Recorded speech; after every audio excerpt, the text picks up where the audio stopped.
Hello lovely internet friends, my name is Megan. Welcome back to my channel. I hope you guys are doing well. Today we are here with a very exciting video, and that is going to be the books on my TBR that are middle grade that I'm most excited to read. I don't talk a lot about middle grade on my channel, and I want that to change because it's a reading taste that I've acquired recently, all thanks to Gavin at How to Train Your Gavin, which recently hit 10k, and I think he deserves so many more subscribers. I will link his channel down below. I feel like most of you might be familiar with him, but if you're not and are interested in middle grade, he's definitely the go-to. He really made me realize that I love middle grade books and that they're actually super enjoyable, and not only for middle grade age. If you guys don't know what middle grade is, it's kind of like YA or adult in the sense that it's an age category for books. Usually from 9 to 12 is middle grade, and I thought that they were kind of becoming too immature for me as a reader. Like, maybe I wouldn't connect with the characters or I wouldn't care as much for the plots, but actually I was wrong. I love them. They're so bingeable and funny, and you can learn a lot of things with middle grade, and not all of them are like very immature. I feel like a lot of them are really fun and are ageless.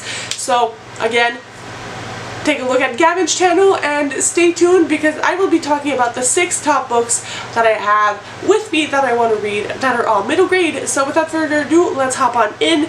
Just a little side note, if you guys were looking for Black Lives Matter information, as I mentioned in my previous videos, there will always be information in my description box about where to donate, signing petitions, educating yourselves, as well as a playlist that Mayana at Mayana Reads created about Black creators. So let's go. The first book I want to talk about, I feel like, is definitely the most popular booktube-wide, and that is Wondersmith: The Calling of Morgan Crow, which is the sequel to Nevermore: The Trials of Morgan Crow, I believe, yeah. This obviously is a sequel, so I'm not going to talk about this one too much, but that's kind of where I'm at in the series. But Nevermore is the story of Morgan, and Morgan is a cursed child, and I believe it's on her 12th birthday that she is actually set to die because she's a cursed child, and that's how it works in that world. But before that can happen, near her 12th birthday, she's actually whisked away to Nevermore by a man called Jupiter North. He's a little bit of a strange man, but kind-hearted as always. I feel like most strange characters in these fantasy worlds are actually kind of nice people. So the story really takes off when Morgan learns about Nevermore and the world, and in order to be able to stay in Nevermore, she actually has to go through some trials, and these trials are kind of reminiscent of Harry Potter and the Goblet of Fire, in my opinion, which is my favorite Harry Potter book. Again, not a big fan of Harry Potter anymore, but if I were to compare it, I would compare it to the Goblet of Fire, because the trials are spread out through the year, I believe, if I remember correctly, and she has to go through all of them in order to become part of a society and be able to stay in Nevermore. That's the only way she can stay, because she's not actually part of the world. So we follow her through the trials, and as well as when she familiarizes herself with the kind of hotel she lives in. There's a big huge talking cat in there, and she makes friends with people, and it's just a very lovely story, but it's also action-packed. They're pretty chunky middle grade books, and I flew through Nevermore, adored it so much, and so I really want to read Wondersmith because I think I'm going to enjoy it a lot. Quick shout out also, because I was given this by Lacey. She has a channel here on BookTube, and I adore her. I honestly think she deserves the world, and she is just such a sweet and caring person. So thank you, Lacey, for this. It's actually the first book I've ever gotten off my Amazon wish list, so I'm extremely grateful and very excited to be reading this one. The next book I talk about is definitely influenced by Gavin, and that is A Pinch of Magic by Michelle Harrison. First of all, this cover is absolutely gorgeous. I actually have this one and A Sprinkle of Sorcery, which is its sequel, and I really want to get to both of them. If you guys are looking for these specific editions, I just want to mention I found them on Book Depository. They are UK only. The US edition is actually not even out yet, and it's not as pretty in my opinion, so again, I can leave links to them in the description for you guys. It's easier to find. This is a very intriguing middle grade. It's more of a like fantasy middle grade, and it follows 3 different sisters, and from what I can understand, these 3 sisters have to kind of go on a quest because they are cursed with an ancient curse, and I believe they have to find like 3 objects or something. This is kind of what I'm getting from the Goodreads synopsis mixed with the little blurb here that says 3 sisters trapped by an ancient curse, 3 magical objects with the power to change their fate. Will they be enough to break the curse, or will they lead the sisters even deeper into danger? So I'm really intrigued by this. I love kind of stories where you go on a quest. I really love these books, and I think I'm going to enjoy this a lot. This is obviously written by a UK author, and I kind of like perused the first couple of pages, and it's a different style of writing, so I think I'm going to need to adjust myself a little bit because I don't always get the references that are like UK since I'm from Canada, but nonetheless I really think I'm going to enjoy this. Michelle Harrison is actually the author of the 13 Treasures series, which I feel was very popular, and yeah, so this is another one on my immediate TBR. The next book I have on my list is also a book I feel like a lot of booktubers have enjoyed, and that is Green Glass House by Kate Milford.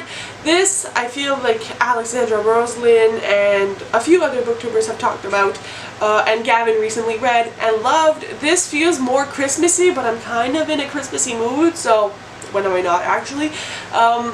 This is a very interesting story. It is kind of like a mystery middle grade where our main character Milo actually lives in this inn kind of hotel, and it's his winter vacation, and usually during winter vacation it's not the most busy time at that inn apparently. But then some guests start arriving, and they're all kind of mysterious looking, and one after one the bell rings and they check in, and mysterious objects kind of go missing, and it's just kind of a whirlwind for Milo. And so Milo and the chef's daughter at this inn decide to take it upon themselves to investigate the situation, and apparently it is very atmospheric. You kind of feel in the Christmas spirit with this because obviously it's holiday vacations in the Christmas time, and it just looks very fun. I have realized that I really enjoy mystery kind of middle grades ever since I read The Mystery of Black Hollow Lane, which is one of my all-time favorite books now, and it is in middle grade. I feel like it's so underhyped, so read that one as well.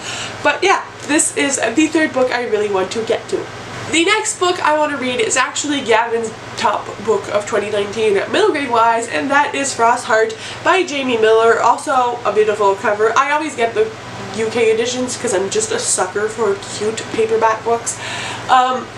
This is a very interesting book, but it's also kind of hard to explain. Like, the synopsis isn't very clear, but from what I gather, we follow a boy named Ash, and Ash lives in this stronghold that is kind of set apart from the rest of like the world, like the towns and that kind of stuff, and his guardian is actually a Yeti from what I understand, and basically Ash his parents have gone missing, hence the guardian Yeti, and he sings this lullaby that reminds him of them, and it's apparently like a forbidden lullaby, and at one point Ash actually gets a chance to go on this adventure aboard a ship, and he and the Yeti go on this adventure, and I believe they try to find Ash's missing parents. It looks like a very interesting read. From the blurbs it says that it's kind of a mix of Nevermore, How to Train Your Dragon, and Frozen, which I don't really know if I love How to Train Your Dragon because I'm not familiar either with the movie or the books, but I love Frozen and I love Nevermore, so this is probably going to be a hit for me. It's also more of polar fantasy read in the middle grade genre, so I don't know why I'm going to be reading this in the summer, but I have a strong calling to it, and I think this one has it has illustrations as well, which is always really fun. Like, it's very cute, and I think it's going to fly by. The next book I want to read is also the first book in a series, I believe, and that is The Land of Roar by Jenny McLaughlin. Oh my god, I really don't know how to pronounce that name. I'm so sorry guys, I should have googled it first. This is also a novel that has illustrations in it, and it is illustrated by Ben Mantle. I cannot wait to read this book. First of all, another stunning cover, but this sounds like something that's right up my alley. This is the story of Arthur and Rose, and when they were young, they had this imaginary world where they concocted and they could do whatever they want, and I believe it had like dragons, and you know, when you're a kid, you always kind of imagine these things and put them in your head and kind of live in a fantasy world. I myself was like that as a kid, and I had a big imagination, and so I kind of connect to this. But now they are actually 11 years old, and the land of war, which is actually the land they both created in their heads, is kind of like a distant memory. They don't really do that anymore. They don't play in the land of war. But then their grandfather actually is kidnapped by the villain, which was the villain in Roar, and that villain actually still haunts their dreams, and he is the one who kidnapped their grandfather. And so Rose and Arthur need to go back into the land of Roar in order to save their grandfather, and so they kind of realize that the land of Roar is a real thing, is what I'm guessing. It's a very intriguing synopsis, and I just think I'm going to have so much fun in this. It looks like it's going to be action-packed, and as I said, the concept of having like imaginary worlds and maybe them coming to life was something I really loved as a kid, so I think this is going to hit on my heartstrings, and I'm going to have a lot of fun reading this. The last book I want to talk about is The Eye of the North by Sinead O'Hart, I believe. Again, this is the UK cover. The US cover is much different to this one. Again, kind of a confusing synopsis. I don't know how these children do to pick out books when they're all so confusing. Like, I'm 23 and some of these I'm like, I don't understand what's happening. Maybe that's my intelligence level. I don't know.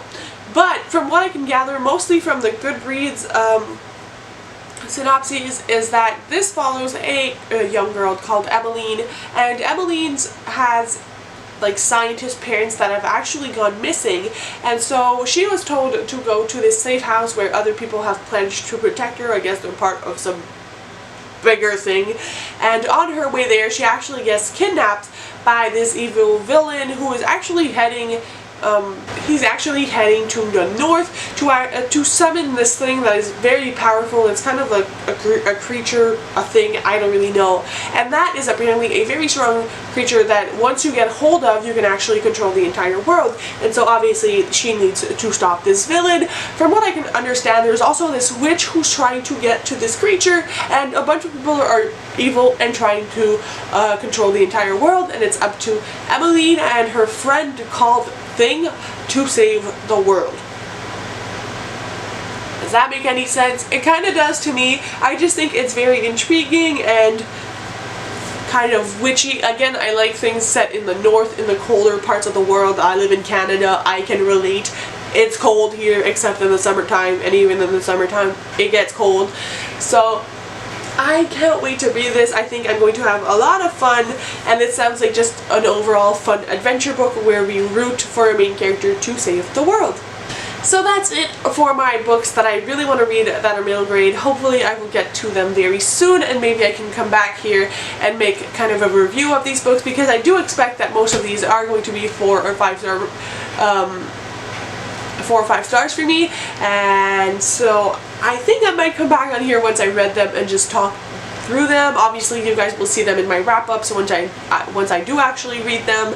And just, if you guys are looking for middle grade content, I am planning on making more on my channel. If it's something that's interesting to you, subscribe, like this video, let me know that you guys actually enjoy this content, and I will see you very soon with another video. If you guys have any books you want me to prioritize in this list and get back to you on with my feelings, let me know, and I'll see you very soon.